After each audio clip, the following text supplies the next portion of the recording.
Magandang umaga po sa inyong lahat mga kababayan dito sa Saskatchewan. Nandito na naman tayo sa another interesting episode ng Pinoy Channel. As you can see, nandito po kami sa Kiwanis Park for another episode na tiyak napapatok sa panlasang Pilipino. Like literally Panlasang Pilipino. Excited na tayo dyan, Ernest, ano? Pero bago tayo magsimula, pasalamatan natin yung mga naging guest natin ng last episode. Sina Dina and Bob Smitsky. And sina Mary Chris and Craig Clement. Salamat po sa inyong lahat. Thank you po. I agree, Jeric. So, sa mga viewers po natin na hindi po nakapanood ng last episode natin, yung ating episode 4, pwede nyo po siyang makita at mapanood sa ating Facebook page at ganoon din po sa YouTube. Wow! Speaking of pagkain Pinoy, no? Naku, gutom na talaga ako. Lagi ka naman gutom yata eh. Akala ko busog ka. Baka meron kayong dalang baon dyan. Or kayo mga televiewers, baka may pagkain kayo, pa-share naman. Kasi alam naman natin ako pagka talagang pagkain Pinoy, iba talaga yan. No? Bawal kasi mga yayat si Joey. Bawal mga yayat, bawal magutom. Pero anyways, segue. Ano ba talaga sa palagay ninyo or sa inyong pananaw, mga nakain nyo na or na-experience yung Filipino bizarre at exotic food? Narinig nyo na ba yung kinilaw na tamilok?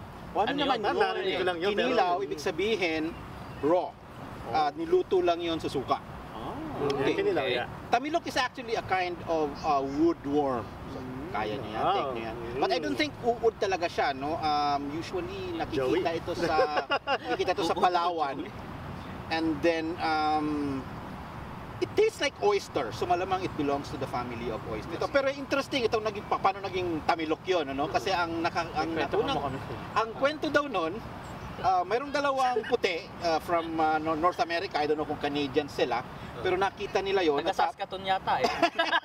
Yung pangalan nung isa kasi Tommy. So tinawag niya yung kasama niya, sabi niya, Tommy, look. So, doon nagsimula at nag-ugat yun na yun ang alamat ng Tommy Look. Napaka-interesting yan na. Pero hindi ako sure, Kuya Gani, kung kaya kong kainin yan. Pero kung magdadala ka sa set, why not? We will try pag makauwi tayo ng Palawan. Pero what about betutit tugak? Ano naman betuti is frog. Yeah. Actually, pinag-uusapan pa lang namin kagabi ang betuti na yan ng mga kasama ko sa bahay. Alam ko betuti, yun nga, palaka yun na may palaman. And malimit na kinakain niya. Malimit na kinakain ng mga Pampanggenyo. Tama ka dyan, Dex. Actually, betute means frog in Pampangenyo or Pampanga. In other words, a betute tugak is a stuffed frog. So, madali lang naman yun lutuin. So, lutuin mo lang yung frog na may mga ground pork. And napakasarap daw, sabi nila. Hindi ko pa na-try. Masarap yung ground pork. Kaya alam baka pero itsurang frog pa din. Yata, oo, sabi nila. Tatanong natin dyan sa ground pork. Parang masarap yun na Pampanga, no? tatanggalin mo yung frog, then pwede mong gainin yung ground pork. I don't know. Oo, pwede, try natin. O sige. Ako, ang pinaka-exotic kong natikman nung nasa Pilipinas pa ako, nakatikim ako ng frog. I tried that. Nakatikim din ako ng sawa. It tastes like chicken daw, sabi nila. It tastes like chicken. Yeah. Kasi medyo nasa kabundukan kami kaya nakatikim ako ng sawa. Pero depende sa nagluluto yun. So doon mo malalasahan. Marami kasi lumilingkis sa'yo. Di ba? Hindi niluluto yun. Minamahal.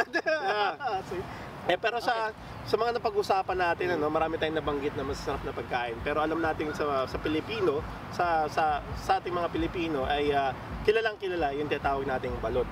At isa sa mga exotic food natin yon. So, lahat tayong mga Pilipino nalalaman kung ano ang balut. At yun yung isa sa mga pinakamasarap na kainin, lalong-lalo na kung alam mo kung paano to kainin. Right? Naku, mukhang masarap talaga yan. Naku, na-excite naman ako, pero hindi ko alam kung talagang masarap ba yung mga pinagsasabi nyo kasi parang, masarap yung ground pork dun sa bitute, no? Pero ewan ko lang yung sa iba. Palaka. Hindi ko lang. Naisip ko na agad yung stuffed chicken, pinitan ko lang ng palaka.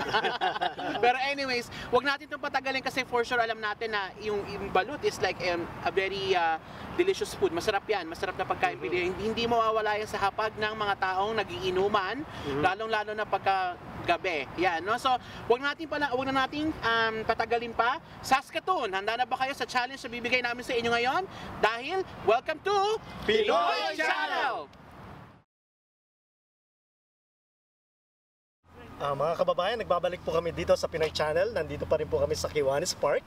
Alam mo, Gani, napaka-rich talaga ng culture ng Pilipinas, kaya madali buhay natin dito sa Pinoy Channel. Marami tayong pwedeng i-feature, kanta, sayaw, at this time, yung mga iba't ibang pagkain natin dito sa Pilipinas.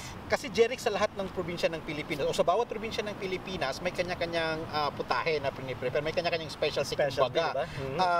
At may kanya-kanya ring specialty food na some of them actually are very challenging to eat kahit sa mga Pilipino.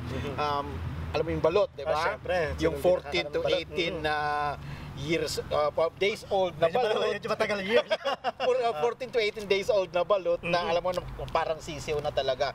Very, very challenging yung to eat. Syempre, speaking of balut, alam ba, Gani, na merong International Balut Federation? International Balut, pwede. Niloloko mo na tayo. Ginugol ko yan. Okay. Pero totoo yan. Ang Sige story niyan is, well, basically, hindi sila samahan ng mga kumakain ng balut. Okay. Samahan sila ng mga isang federasyon ng grupo na nakadiscover ng isang dice game. Nasa Pilipinas yung sundalo na yon, naka-station siya sa Pilipinas. At nung nag-isip sila ng pangalan doon sa dice game, biglang may sumigaw na balut. Okay.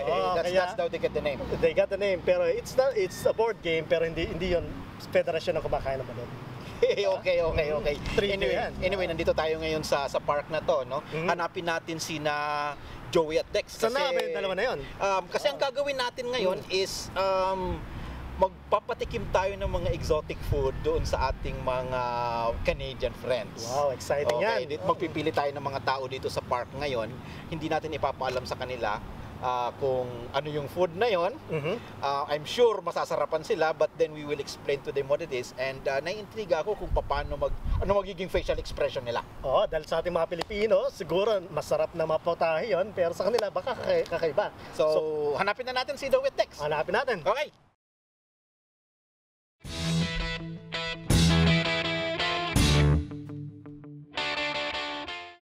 Hello mga kababayan! Welcome po ulit sa Pinoy Channel. Nandito po tayo ngayon sa Dextreme Challenge.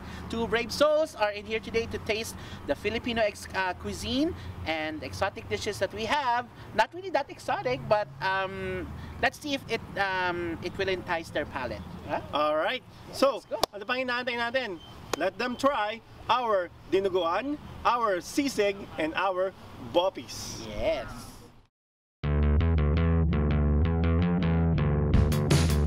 I can see this is what we call sisig. So, you know how it sounds, but you'll know how it tastes, alright? Alright. Okay, there you go.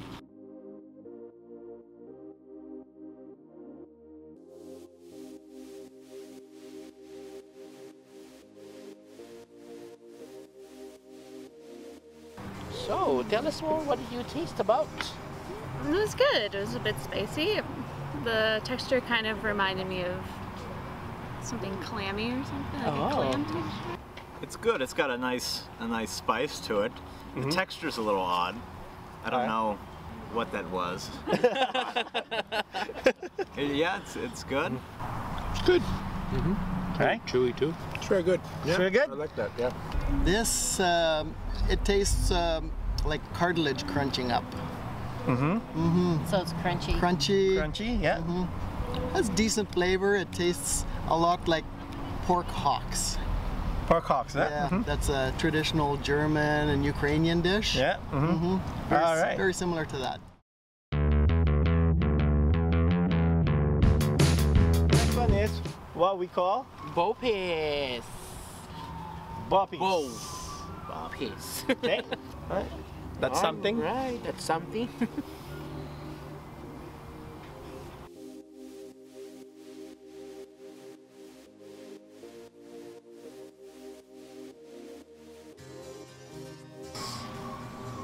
All right. How does it taste? Has good flavor, good texture. A little spicy. I like that one too. Nice. Yeah, it's good. So Very good. very good. Excellent. All right. Yeah, Yep. I'd eat that anytime. Good, I like that a lot, yeah. It's had a nice I hope you curry-esque a little bit, texture yeah. to it, yeah. maybe. I don't know. It tasted fine, and I don't mind it at all. Yeah, All right. I found That's it good. That's okay. good. Yeah.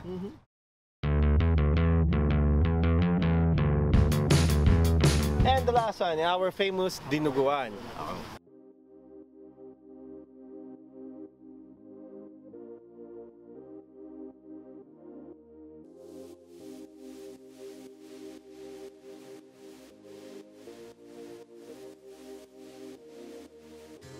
How does it taste?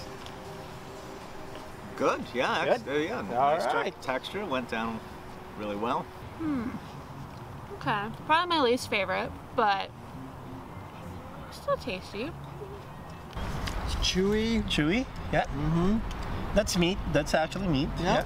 Yeah. It actually has nice flavor too. Nice flavor. That's quite nice. I like Yep. that. Is it good? It's very good. Yeah.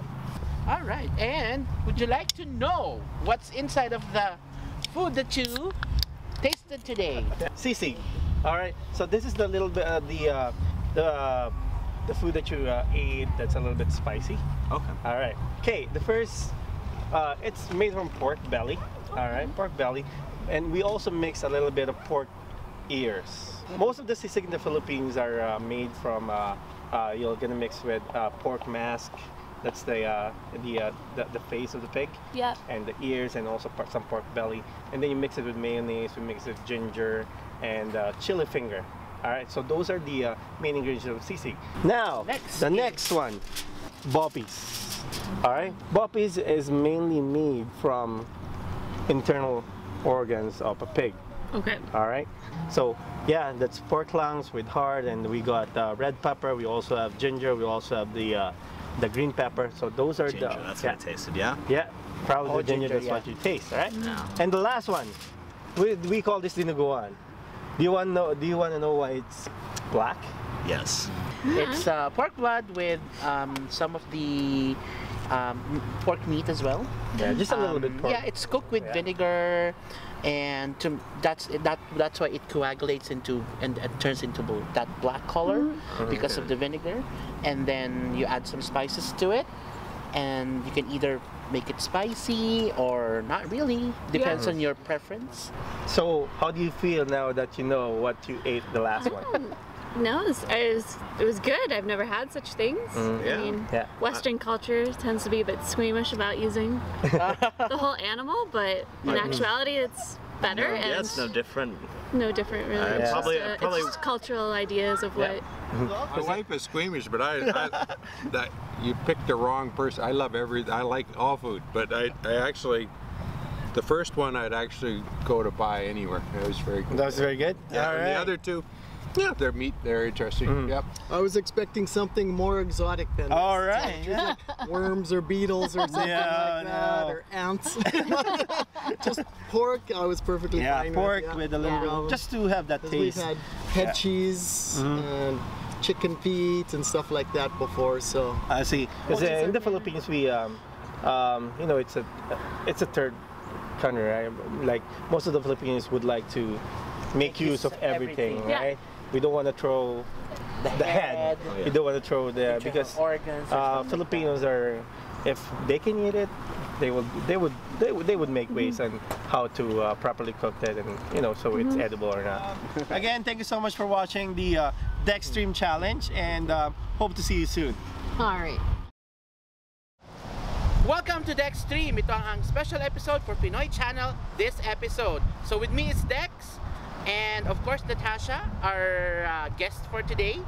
And they will try one of the famous Filipino delicacy, the balut, okay? Or the half-fertilized duck egg. So Dex!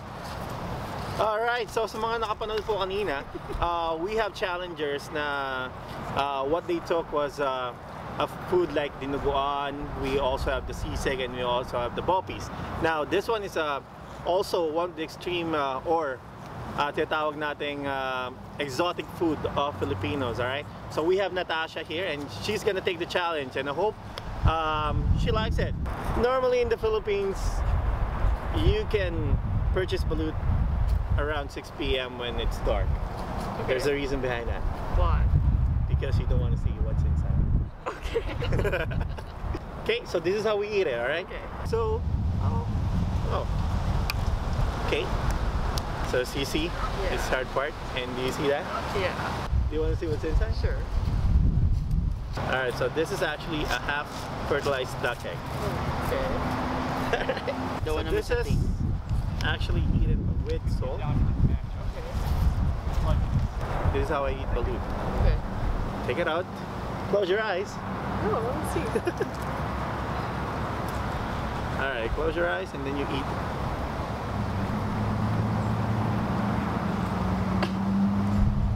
Is it good? It's good. Now, the challenger. Okay. You just crack it? Oh my.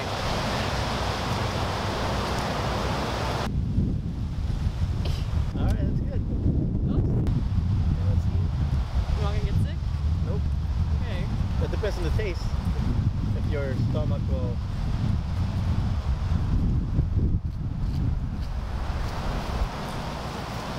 How does it taste? Tastes like an egg? Yeah? Because it's just like an egg. Yep. Okay.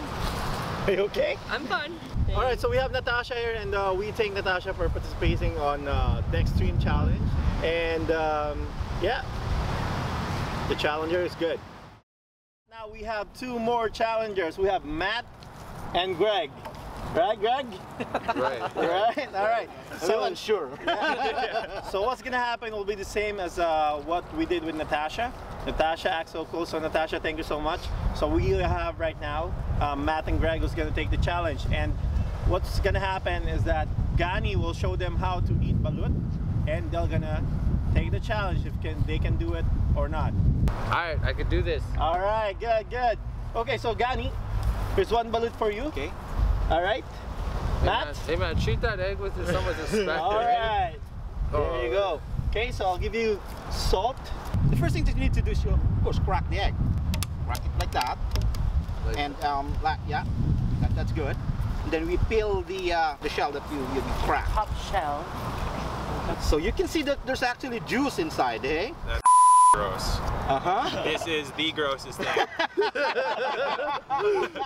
So for it to taste, you put a little salt on it.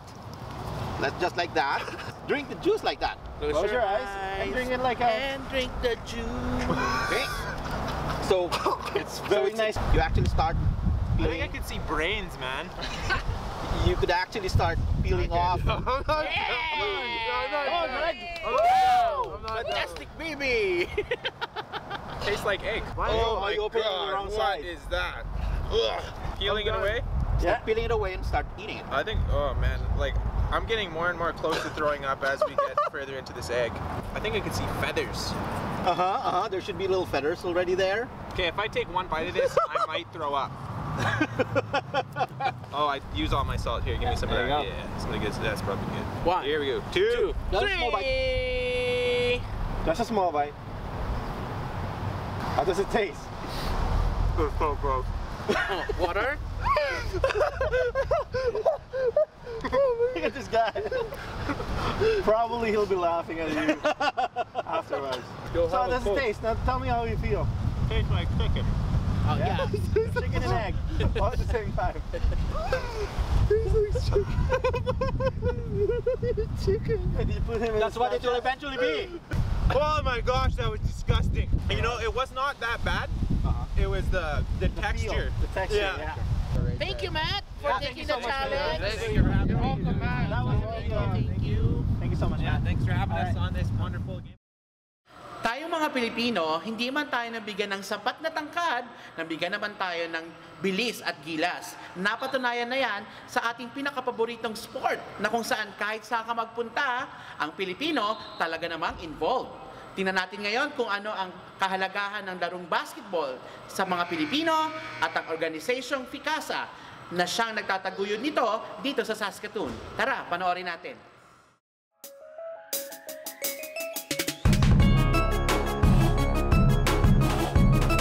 Pinoy Channel, kasama ko po ngayon ang nagagawa po ang mga committee po ng Ficasa. Start po tayo kay pangalan ni Kuya. Ako po si Bio Bitusis. Ako yung tumatayong chairman ng Ficasa sa ngayon.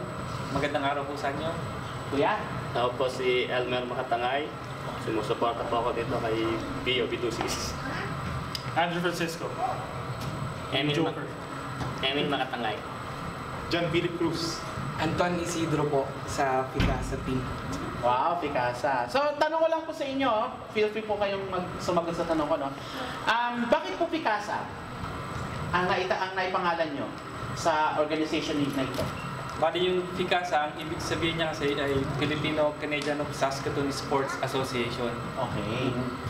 At ang inyong pong primary sport na sinusuportan ay basketball, tama po? Lalo po ng basketball yung aming primary sports na ginagawa. Wow. Sa basketball na po ito, ilang beses po ginaganap po sa isang taon? 2 beses po. Dalawang beses? Isa sa fall league at saka isang spring league. Isang fall at saka isang Sa organization po or sa pagtayo po ng mga teams no, po sa basketball, mga ilan po ang sumasali usually? Bali sa ngayon, currently we have 24 teams. Meron kaming 6 teams under 30 division and 18 teams sa 31 above. Okay. So we started the league 2 years ago. We started 8 teams. Then we grew to 14, 16, 18, and now 24 teams. Wow, expect us to get bigger. Ang dami, no? So, teka, may iba na po tayo. So, sa lahat ng sports, bakit po basketball? Kasi individually, hilig talaga namin basketball. So, kaya as an individual player, tayo kami ng isang asosasyon na katulad nito para at least makapaglaro din kami at makapaglaro din yung mga ibang Pilipino dito sa Saskatoon. Ang extension po ba ng team na to, Saskatoon lang o walang limit? O may limit pa ito? Well, wala po tayo before, di ba? Before, halos puro Saskatoon teams lang ang naglalaro. With the growth ng popularity ng Ficasa, meron na kaming mga teams na galing ng Humboldt, Prince Albert. The only rules is dapat mga Filipino or half Filipino ang sumasali. 50-50? Yeah, like 50-50. That's why we named the association Filipino-Canadian. Okay. Ang galing ano kasi biruin nyo, kahit nandito tayo sa Canada, you're still promoting basketball. Alam naman natin sa Pilipinas, number 1 game natin is basketball. Diba? Alam naman natin na hindi man tayo nabiyayaan ng tangkad mabilis naman tayo maghilas kumilos. Diba? May puso, may puso. May puso. Puso. Sa basketball. Tinatawag nila na the quick brown fox. Ano tayo? The quick brown fox. Parang sa typewriter yun. Para sa lahat ng activities, events, at saka updates, saan po namin pwedeng makita ang Ficasa? Meron po kaming Facebook page. Okay. Doon ina-update namin yung mga games result namin every week. Yung mga team standings. At saka meron din kaming tinatawag na mga player of the week. Okay. Kung saan kinukuha namin yung mga nagpapakita ng galing weekly at ipinopost namin sa Facebook. Okay. Meron din kaming website sa Ficasa-Google site. Makikita doon yung aming mga schedules, tsaka yung iba pa naming events, doon din namin nilalagay sa website namin. Mga upcoming events. Mga upcoming events. So meron po ba kayong message na ating mga dear committee sa mga Pilipino po na hindi pa na-experience na maging part ng Ficasa? So inaanyayahan po namin yung mga Pilipino na nasa Saskatoon at tsaka yung mga Pilipino na nasa kalapit bayan ng Saskatoon na kami po bilang Ficasa ay nagpapalaro ng basketball every winter at tsaka ng fall. So, yung mga activities namin, volleyball, bowling. So, iniimbitahan namin kayo, magpunta lang kayo sa website o kaya sa Facebook account para makita niyo yung mga activities namin. So kita nyo naman po ang ginagawa ng mga iba't ibang klase ng iba't ibang Filipino organizations dito sa Saskatoon. Nagbibigyan nila ng opportunity lahat ng Pilipino, hindi lamang sa larangan ng sining, kultura, kundi rin sa palakasan. Kaya saludo po kami sa Ficasa. Maraming salamat po sa pagbibigay ng suporta sa mga Pilipino. At the same time din po sa pagpapayabong pa po ng ating galing sa palakasan, lalo na sa larong basketball. For more information, tutok lang po sa Pinoy Channel. Magandang araw ka Pinoy Channel at welcome po tayo dito sa isa sa mga pinakasikat na golf courses dito sa Saskatoon para tunghayan natin ang Eddie Ramos Golf Cup. Pero sino nga ba si Kuya Eddie Ramos? Bilang anak, ama, atleta, sa mata ng kanyang mga kaibigan, tunghayan po natin ang special report na ito. Joining us today is Rowena Ramos Santos. Okay, siya ang isa sa mga butihing daughter ni Kuya Eddie. So hi, Rowena, kamusta naman? Mabuti naman. How are you? Welcome to our show. You're welcome. Thank you. Good. And so, how well do you know your dad? Actually, my dad and I were very close. Actually, we were pretty tight-knit family. So, malapit kami sa isa't isa, and we know that his passion for golf was one of the biggest things that drove him, and his life was his passion for the sport. So. Wow. So kaya pala until now you still live his memory by this tournament, right? Oo naman. Myself and syempre sa tulong ng madaming kaibigan at saka the Filipino community. How long have you been doing this cup? This is the fourth tournament. He passed away 5 years ago. 5 years ago in December. Pero this is the fourth tournament. So. Wow, the fourth tournament. So and then we'll be seeing more of this one as every year, right? Sana. And I think with the tulong of the community and the Filipinos and the friends, it's a pretty tight-knit community. So sana we can continue with it. So ano naman ang naaalala mo lagi when you play golf right now, for example? Kasi of course, your dad is an avid fan or player in golf, diba? So, ano naiaalala mo kapag gagaya ng sa mga okasyon na ganito? Well, happy kasi I see all his friends, all his golf friends na nagsasama-sama ulit. Also, a little bit of pressure kasi my dad was known for always having his A game on, regardless of what he did. He was competitive, but always pushed you a little bit harder to bring your best game forward too. So, a little bit of pressure. Yeah. Sa lahat, no? Sa inyo at sa mga friends din niya, no? Naging a bit competitive. So, it's a whole day activity ba ito? Right? It is, yeah. We're doing 18 holes, so we'll be here till the afternoon. It's just great that we have a wonderful day though today. Yeah, the weather is nice, ano? Galing. So, there you have it, ladies and gentlemen, televiewers, si Rowena po, isa sa mga butihing anak ni Kuya Eddie Ramos, and again, she's living her dad's legacy of playing golf, no? And then it's done every year, and so please watch more for more of these activities as we cover it, siguro progressively, no? Absolutely. Right. I just want to say thank you.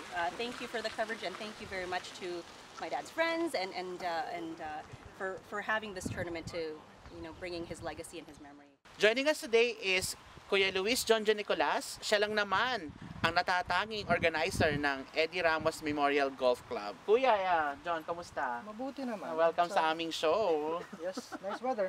Yes, nice weather. Kuya, tanong ko lang, bilang isa sa mga at natatanging organizer nitong Eddie Memorial Cup, no? Anong mga preparations ang ginagawa mo dito? Preparations for this year took us 2 weeks, 3 weeks. Okay, few weeks, okay. And it's easier dahil I've checked 4 golf courses for the booking, and Willow said, okay, we're willing to take you because it's only 7 groups. Okay. So it's gonna tournaments are gonna be 10 groups and up. So I only had, it's not really a tournament format, it's just tee times. So I was able to cancel. That's pretty much it, and then pretty much us, the golfers, the weekend walkers, it's not that hard to prepare. Prepare is just phone calls and just all the avid golfers, Filipino golfers, so it's easier. This year, Willow's here. We had 7 group, 27 golfers.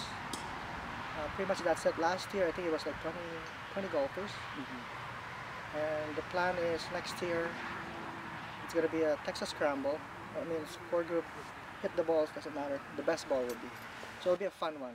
Then the competitive guys, they want to go another tournament. There's going to be 2 tournaments next year. Oh, wow. One 2 for tournaments. real golfers and one just for amateurs. fun. Oh, for amateurs like us. Okay, so Kuya, your relationship to Kuya Eddie, kasi Tito Eddie. Tito Eddie, kasi he's we noticed that you're the one busy preparing for this. So Tito Eddie came here in 91. Father figure. Okay. Always been with Tito Eddie. Kuya, pag-usapan naman natin ng golf. Is golf an expensive sport? Well, it depends. Okay. We call it, it's a bisyo. Okay, ha. Pag may bisyo ka, you're willing to spend money. Oh, alright. Okay. Yeah. Don't complain, oh, it's mahal, ganon. Bisyo mo yan eh. Kailangan mo, ano yun ang bisyo mo. And would you like to invite our Filipinos? Baka gusto nilang maging alternative course of sport ang golf. Well, for Filipinos, I would like to invite the Filipinos to support golfers. I think we might have a golfers association. That's what we're trying to do. It's going to be over the winter and then plan it for the next year. Next year. So ang golf ay isa palang pwedeng maging isang alternative sport para sa mga Pilipino. For more information about this, contact us at our official Facebook page. For more, tutok lang po dito lang sa Pinoy Channel. Wow, so nakita niyo ba yung itsura nung taong nag-participate sa challenge natin ngayon? Oo, nakakatuwa. Yeah, ang tatapang nila. Well, in fairness, nagutom ako sa episode natin ngayon. Kahit naman sabihin na exotic ang pagkain Pilipino, pero para sa atin kasi ay masarap ang mga putaing ito. Always. Yes. Wow, sarap naman talaga, di ba? Sarap ng pagkain Pilipino. Oo, Kaya nga syempre. yung mga natira kanina, nako, itatago ko lahat yon. Kasi, iuwi ko lahat yon. Kasi wala yung pake at wala makakapigil sa akin. Medyo Akin mahirap lahat yun. pigilan si Joey eh. Tama ka dyan, Joey. So, wala talaga makakapigil sa ating sa pag-usbong ng kulturang Pilipino. Alam niyo naman sa ating mga Pilipino, hindi lang tayo magaling magluto, magaling din tayo kumain.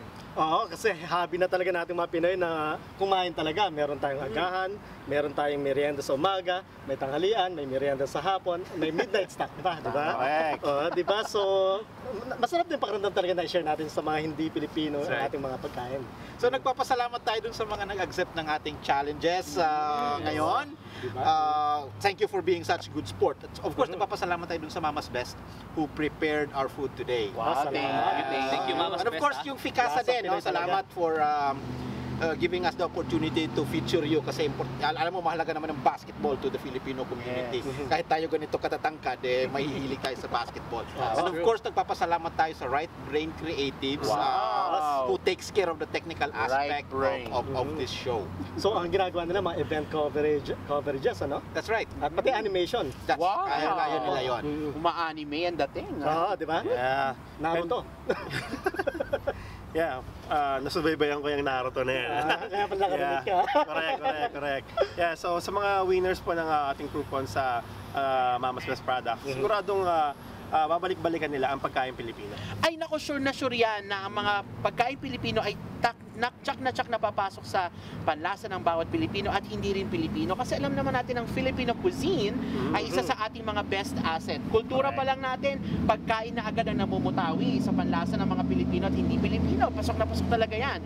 At sa lahat ng mga gustong manood ng aming episode na to, subaybayan nyo lang po kami sa aming official social media accounts at puntahan nyo rin po kami sa aming Facebook page, Pinoy Channel SK, at mag-login din po sa www.filipinobusinessclub.com para sa latest update ng episode na to.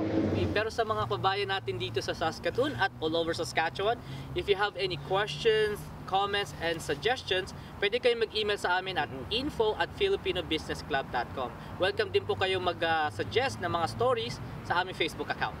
So tayo ay nagpapasalamat dun sa mga viewers natin today na patuloy na tumatangkilik sa ating Pinoy Channel Show.